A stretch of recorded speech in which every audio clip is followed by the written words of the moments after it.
We're bringing you breaking news this hour. The Pentagon has apparently told the Inspector General for Afghanistan to hush up how much of the country's territory is under the control of local Taliban insurgents. That's according to his latest report. This development is troubling for a number of reasons, not least of which is that this is the first time SIGA has been specifically instructed not to release information marked unclassified to the American taxpayer. We can get some more details on this now. I'm joined in the studio by RT's Igor Zhdanov. Igor, thanks for coming in.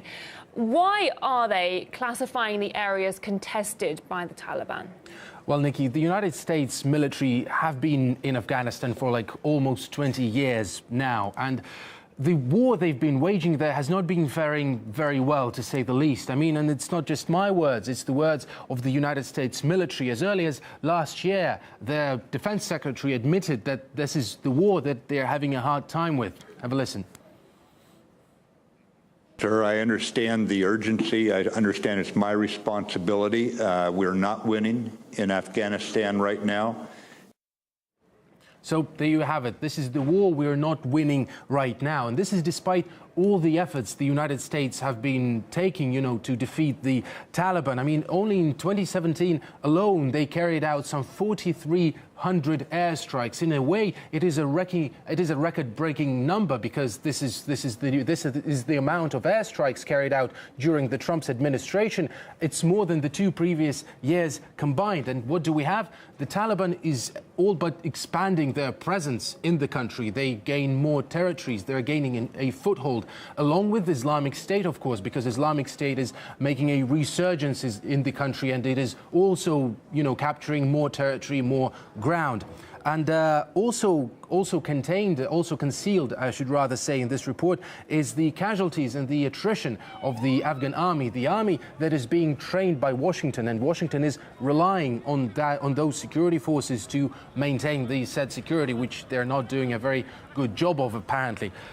So all of the factors above, they have contributed to the latest spike of violence in the country. Have a look.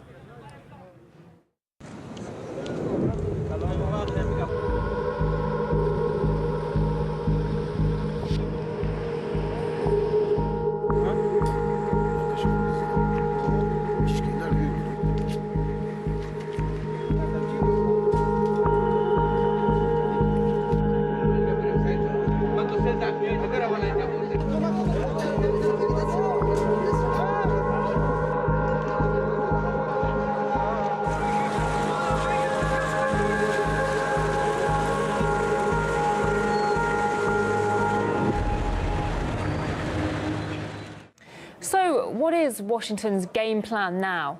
Well, Washington is trying to keep a straight face here. Trump just recently, just because of this spike in violence, he said there will be no talks with the Taliban. He said that, like, children, families, innocent people are dying in their bombings, so he's not intended to, to negotiate. Although it has been somewhat of a goal for the United States, because this would somewhat allow, if a peace deal is reached with the Taliban, then this would allow NATO a somewhat of an honorable, departure from the country. This is not happening. The Taliban is feeling pretty confident, I should say. They are trying to even mock Washington's stance here, saying that, well, you better talk to us sooner than later, and you can easily reach us in our office in Doha. They have a foreign, they opened it a few years ago exactly to talk with the Taliban and to talk with the Afghani people, and with the United States and with foreign powers.